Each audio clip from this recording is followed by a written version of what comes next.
Hi there, welcome back to Gen Academy. This is Muhammad Yusuf Safi, your English lecturer. In previous lecture, we talked about the noun. But in today's lecture, I'm going to tell you the types of noun. The two types of noun that is very common in use. Okay, let's start our lecture. Okay. سلام علیکم احترامات جمال الخبوس زکولکو تاسو ته زل بیا هم خرغلاس وایم. په تیر درس کې مو د ناون مربوط ټوله خبرې وکړې. هم راځو د ناون ټایپس وایو چې ناون کومې برخې دي هغه له خیره وایو. فقط د هغوی څخه موږ نن دوه ټایپس وایو او دوه برخې وایو چې هغه موږ سره ډېر زیات یوز دي یا ډېر زیات استعمالېږي په روزمره ژوند کې. صحیح ده؟ نو راځو د هغې څخه دوه ډوله وایو، بیا به د هغې نه په نورو کلاسونو کې به له خیره د دې نور ټایپس هم وایو. صحیح ده؟ اوس راځو ټایپس اف ناون. موږ دوه ډوله ټایپس لیکلي یو چې دی پراپر ناون دی او بل کامن ناون. پراپر ناون څه دی؟ دروند نه معلوم ده موږ چې ته ویل کې خاص نوم. پراپر معنا څه خاص او نیم څه ویل کې ناون څه ویل کې دا نوم ته ویل کې. نو proper noun معنا څه خاص نوم. اوس راځو ډیفینیشن یې اخلو. is the name of particular دا چې د یو خاص شخص په particular څه ویل کې خاص څه ویل کې یا مشخص. is the name of particular دا د یو خاص شخص نوم دی. person شخص place thing or thing یا یو سیز. اوس راځو ټول تعریف اخلو. is the name of particular person place or thing دا د یو خاص کس د یو خاص زی او یا د یو خاص چیز نوم دی. هر چا ته نه راځي. صحیح ده؟ لکه مثالونه فار ایگزامپل پرسن کې لکه علي یو خاص شخص دی که نه دا یو خاص نوم دی چې موږ سره خاص نوم دی ځکه علي په شان بل علي نشته. دا کوم علي چې دا موږ سره دی بل علي ورسره نشته. فار ایگزامپل زه یوسف یم. صحیح ده؟ کوم یوسف چې زه یم بل یوسف بیا ما باندې نه دی. صحیح ده؟ احمد همدارنګه پلیس کې لکه وایي پلیسز لکه کابل رویا سکول. کابل موږ سره همدغه یو کابل دی که نه دا خاص نوم دی. صحیح ده؟ کله چې موږ د کابل نوم اخلو نو دلته زمونږ خاص مطلب څه دی چې زمونږ ذهن ته هماغه کس راسي یا هماغه څیز راسي. مثلا زه کابل نوم اخلم زمونږ ډایرکټلی ذهن ته کوم ځای راځي هماغه د افغانستان یو ولایت دی. موږ وایو یا افغانستان وایو افغانستان موږ سره یو ځای دی که نه نو یا یو هېواد دی. کله چې موږ د نوم اخلو نو ډایرکټلی زمونږ ذهن چېرته ځي افغانستان ته ځي. صحیح ده؟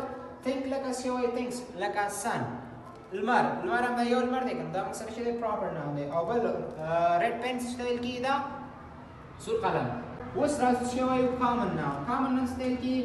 عام نوم. کامن څه ته ویل کېږي؟ عام. د ده نوم نه معلوم دی. صحیح ده؟ عام څه ته ویل کېږي؟ د هر څیز لپاره استعمالېږي د هر چا لپاره. ګورې تعریفونه یو شی دي فقط دلته یو لږ باریکي ده. is not the name of دا نه دی موږ سره نه شي. the name of particular person د یو خاص شخص نوم. particular place د یو خاص ځای نوم. or particular thing د یو خاص څیز نوم. دا چې دی عام دی هر چا لپاره راځي. فار ایگزامپل لکه وایو persons کې مثلا وایو اشخاصو کې boys ته ویل کېږي هلک ته ویل کېږي. مثلا ځکه اوس یو کلاس کې ما غږ کوم boys ټول راته راګوري که وایم علي فقط یو کس راګوري. نو تاسو زما ویلي خاص نوم هدف چې دی چې هغه یو کس باندې دلالت وکړي. صحیح ده؟ خو دلته اوس ګورئ بوی کې مثلا ګورئ زه وایم هلک هلکان خو زیات دي که نه کم هلک. صحیح ده؟ ګرل ځنی کومه ځنی معلومه نه ده. صحیح ده؟ بل راځو پلیسز کې لکه ځایونه سیټي ښار. ټول معنا څه دی؟ مکتبونه هم همدارنګه ځای دي. او بل تھنکس کې لکه شیان بک پن کتاب او قلم. د ګرامر سیکشن کې مو د ناون ټایپس ویلي. اوس هم راځو د ورډ سیکشن کې زه لغتونه وایم تاسو مو پسې تکرار کړئ. سمه ده؟ ask proper common section exam ask proper common section exam. اوس هم راځو پښتو معنا ته. صحیح ده؟ ask معنا پوښتنه کول. For example, can I ask a question sir؟ کولی شم پوښتنه وکړم استاد. صحیح ده؟ دا یو مثال شو. proper معنا خاص. always be proper همیشه څه اوسه خاص اوسه. صحیح ده؟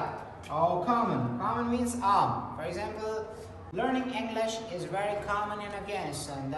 په افغانستان کې د انګلیسي زده کول څه شوي دي؟ ډېر زیات عام شوي دي. بل راځو section څه ته ویل کېږي؟ برخې ته ویل کېږي. For example څه وایم I am good in conversation section. زه په conversation برخه کې څه یم ډېر ښه یم. For example exam څه ته ویل کېږي؟ امتحان. tomorrow we will have an exam. څه شی موږ لرو؟ سبا د خیره به موږ څه لرو؟ یو exam ولرو.